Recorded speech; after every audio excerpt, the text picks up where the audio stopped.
Abraham Lincoln versus zombies. I'm gonna watch it because I'm frozen in here. Look at all the. It's frozen and icy. Ain't even got pants. Look at that. Can't even open the door. Before we begin, I'm gonna make a prediction. Abe Lincoln gets bitten by a zombie, and John Wilkes Booth assassinates him to stop him from turning. I guess we'll find out how it goes. The film starts with people running, probably trying to run away from the crappy movie. Hey-oh! And then she gets bitten. The dude slaps the zombie's head off and picks her up, and they run. Next, we see a young boy, presumed to be Abe Lincoln, hear a gunshot and run inside. His father's failed to kill his zombie mother and shot himself in the cheek, I guess. See, the cheek is the best place to shoot yourself if you want to commit suicide because it allows you to say one final sentence before you die. Huh? Sorry, Abe. I couldn't do it. You'll have to. And then you die. Itty-bitty Abe decides not to shoot his mother with the gun that's right there, and instead decides to do the infinitely more brutal thing of slicing her head off with a dang scythe. Because the movie has to have a weapon that they can advertise, I guess. Next, we cut to the Civil War, because no one knew how they could show Abe's life after that double-parent beatdown while explaining that he still became president, and also how there aren't any zombies. How come the war is still going on like there isn't any zombies? There were so many zombies just a few minutes ago. I'm in no danger. They hate you, Abraham. Why must you go to that awful place? Because the Battle of Gettysburg was significant, and it must be recognized. I don't see why. Mary, there were 50,000 casualties. And the dedication of that mass graves an event I must... Infinitely better than Daniel Day-Lewis, if I may say so myself. What is there of use to say over the bodies of dead young men? Okay, that really looked like lip syncing. Hope there's not a lot of that in this movie. Also, his mole looks like he's just been stuffing his face in a bowl of Planters peanuts and one of them just got stuck to his cheek. Not really like a mole at all, really. From what we can gather so far, Operation Big Shanty was a failure. Operation Big Shanty? What kind of name is that? So the one dude that came back from Operation Big Shanty is obviously insane because he's talking about Walking Dead people. Walking Dead men. The Union or Confederacy? Both, he says. Or neither. He gave you two choices, and you gave him two answers, neither of which were the choices he gave you, and are also directly and entirely contradictory of each other. Makes sense. No. Now I want to explain something to you. This movie is set in the American Civil War, which took place in the 1860s, if you didn't know. Then how come there's a siren in the background while Abe is talking? Understand what happened. I must speak with this wounded. It's very obvious that they tried to cover it up, but why not just reshoot the scene? Or dub the audio like you did just a few minutes ago with What's-Her-Face McGee? Mr. Secretary, this is Major John McGill, an old friend of mine.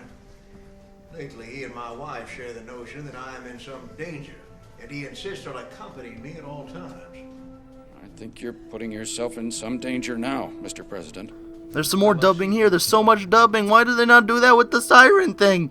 The patient from Operation Big Shanty is becoming violent and crazy and looks like the alien dude from Men in Black. Abe Lincoln looks super serious because, okay, please don't interrupt me while I'm talking. Because he knows about the zombies that it is. They plan to use a team of Secret Service trainees to find out what happened in Operation Big Shanty. Okay, I can't do that anymore. Who would lead such a suicide mission? I will. And I know Who's that guy? Zombie boy breaks his chains and starts running like a not zombie. What kind of zombie resists the chance to bite a perfectly good face off? Lincoln grabs a sword from Secretary of War Edwin Stanton and tells the dude to fetch a parcel from the carriage.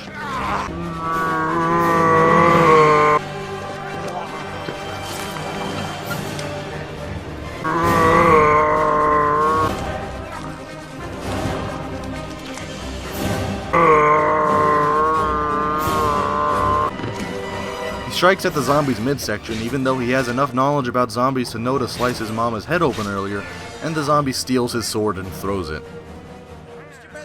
Then the guy throws him his collapsible scythe, and he cuts off the zombie's head. Now you see what we're up against? Now that What's-His-Butt's gone, Lincoln says that he's gonna head the mission behind enemy lines, and Stanton says no, and Lincoln says yes, and Stanton says okay. Trains! And then they leave the train. Lincoln lies, which you all know he doesn't do, by confirming that they're doing a search and rescue, but then he says that it isn't really a search and rescue. We get a scene that establishes a little bit of racism in the group. probably get the chance, my boy. I'm not your boy. Before they show up at Fort whatever it was, Fort Polanski or something, I don't know. And then they just waltz in like it ain't no big thing. But then bullets! And a zombie. Apparently zombies just kind of dribble blood on people and not bite them. Is that what happened to Abe's dad? And then what was that gunshot he heard? Lincoln springs into action and kills the zombie and the guy he killed because why not? Look at those special effects. Look right here, they zoom out of the shot slightly. I'm pretty sure that that's because there was something wrong with the shot and they had to crop it out. Don't see any other reason to randomly zoom in and out like that. Mr. President and his men are really not good at being stealthy. General Stonewall Jackson, who's just kind of there, takes a shot at Abe Lincoln, who just kind of ducks like, again, it ain't no big thing. And then Stonewall's like, hey look, it's Lincoln, oh no, I'm coughing. They were sick, requiring medical treatment. One of them was an officer. Under the rules of engagement... You will watch your tone with the president, sir. And you will watch your tone. Man, I love this guy. Angry Fat Man? Favorite character in anything ever. Maybe that's because I am an angry fat man, but I mean, whatever, maybe it's just a coincidence. Whoa, I just realized that Lincoln there is from Take This Lollipop, that one interactive short film about stalking people on Facebook. Mr. President, I've seen your hobbies, and I must say I am surprised at you. Also, Jesus, he's in so much stuff that hasn't come out yet. They begin to secure the fort to a soundtrack seemingly based around the tune of Ants Go Marching.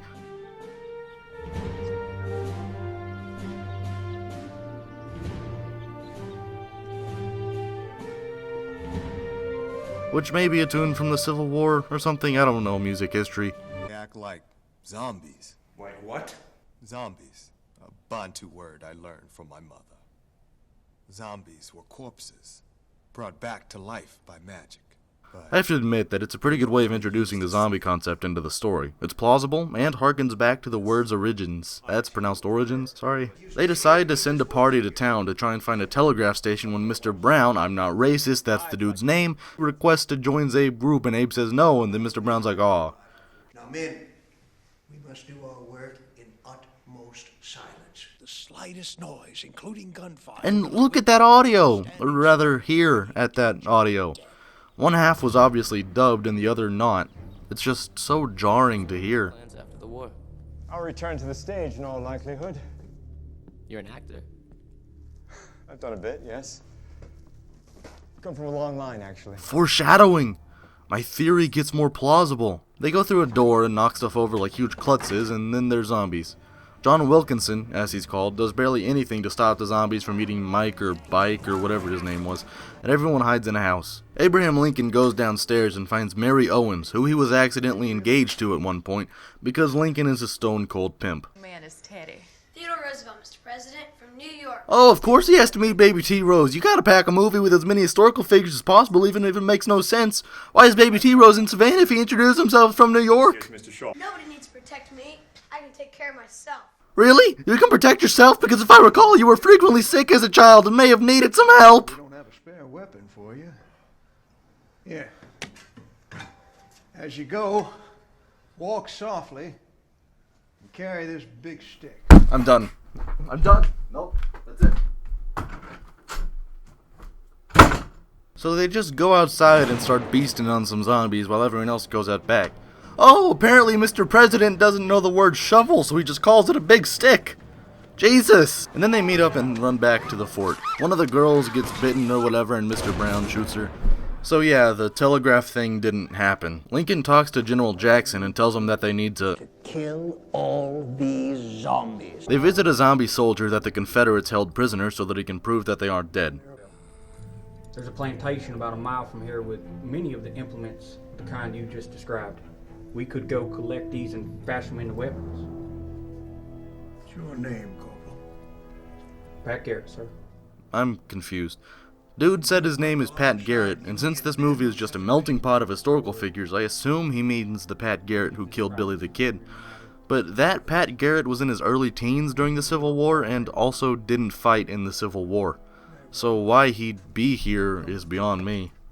I'll just let it slide because I don't care enough. Based on Pat Garrett's plans, they go to a nearby plantation to find some melee weapons and just walk past some dang zombies. Everyone gets a handful of some big sticks, as Mr. President would call them, and then some cock wakes up the zombies.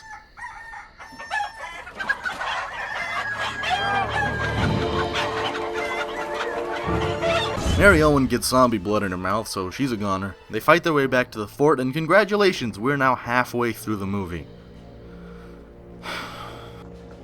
Apparently, the writers think Abraham Lincoln has to experience the death of the woman that he loves, so there's a scene where he confesses his unequaled love for Mary Owens, completely ignoring the fact that at this point he's married to Mary Todd, because she's not in the movie, so she's not important to Lincoln's character! So then they go to the town to kill as many zombies as possible.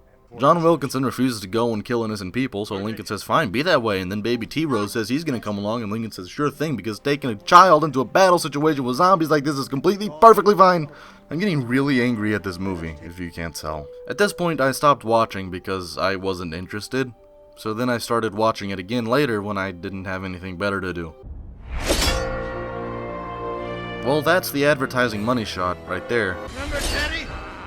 Man divided against himself cannot stand. Are you I can't. I just can't. Earlier, I walked out, but that was for a joke. This time, I'm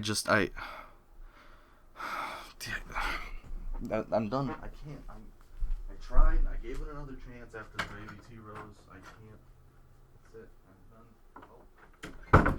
So they kill a bunch of zombies. John Wilkinson talks crap about the dying woman in her deathbed, and then apparently forgets everything he's seen about zombies, even though he's seen so many zombies, and just walks into the zombie room like it ain't no thing. What the Christ? And then he tells the zombie he's a double agent. So I guess I was kind of right. But not, though. I wasn't right. He lets the zombie go because he's a dumpy moron, and the zombie attacks him. Big surprise. Jesus Christ. But he lives, so it's okay. These two get into a fight because they're also dumpy Really, dude? Dirt in the eyes? That's some dirty fight. Oh, I can't even finish that. How about we hide in there until the coast clears? Hide? No! I don't like it! I like you, angry fatman. You're alright. No! Oh, Jesus! Why? No! Why must the fat and angry die young? Some zombies attack from below like, I was hiding in the sand! And then these two nameless whatevers die. I don't care. My heart will love none after the death of angry fatman. This guy falls off a building and kills himself because he broke his foot. Well, that's what he gets for betraying angry fatman.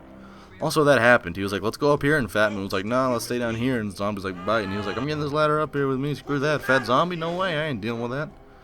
Another moron runs on some train tracks, and instead of just stepping off, he falls over, and maybe he dies? I don't know, it's the worst not seen, maybe, death I've ever seen. He probably is dead now. John goes to kill Lincoln, but doesn't. Yep, that's that. That's good. So Pat Garrett reveals some personal information that confirms that this is in fact the Pat Garrett that's supposed to have killed Billy the Kid. Even though, as I said, he didn't fight in the Civil War and would be 13 at this point. Does this look like a 13-year-old? Nah, man, it doesn't. You could have an impressive career in politics, or criminal justice, should you so choose. Ah, so Abe Lincoln encourages him to become a lawman. Yep. This movie is just a way for Abraham Lincoln to leave more of an impact on history, I think. That seems about right. Well, some stupid crap is happening on screen, so how about we talk about the zombies? They're very inconsistent. They don't hunt, but then sometimes they do hunt. They react to sound, but sometimes they don't. I don't know. It's stupid. I'm not gonna deal with it. And then Stonewall Jackson decides to help and reveals a hidden room full of gunpowder. And then they get a rope. This movie isn't good, but it's not good in the way that Nat Coat wasn't. That's Nazis at the center of the earth. Wasn't good where it's funny, but rather in the not good where it's just a bad movie that's trying so dang hard to be good. I'm finding myself hovering on the brink of bored and, I don't know, tolerant, but it never reaches entertained. They let a bunch of zombies into the fort because that's a good idea. Let's just let a bunch of zombies into the fort. A zombie steps on the fuse and ruins their plan to blow up the base with all that gunpowder that they found because this movie still got 16 minutes of stupidity. Look at this. How is he not being eaten alive right now? These zombies are the worst. They're basically just big preschoolers covered in blood. Because as we all know, preschoolers are the worst kind of human. Lincoln and Brown zipline to safety, and then everyone else just comes out of their nebulous hiding spot in the nothing zone. How is she not a zombie yet? She's basically a corpse. Look at that, there's like 15 pounds of makeup jutting off her face. So Lincoln takes her away and she dies, I guess. And then he speeches. And then she's not actually dead. Why isn't she biting him? Why are these zombies just puppies? Abe confides in zombie Mary Owens that he knows John Wilkinson is actually John Wilkes Booth and he wants him dead, and then Mary scratches him and he's infected now, so then he goes back and plans to let Booth kill him so the public won't have to know about zombies, but we don't actually see the assassination. So I was right.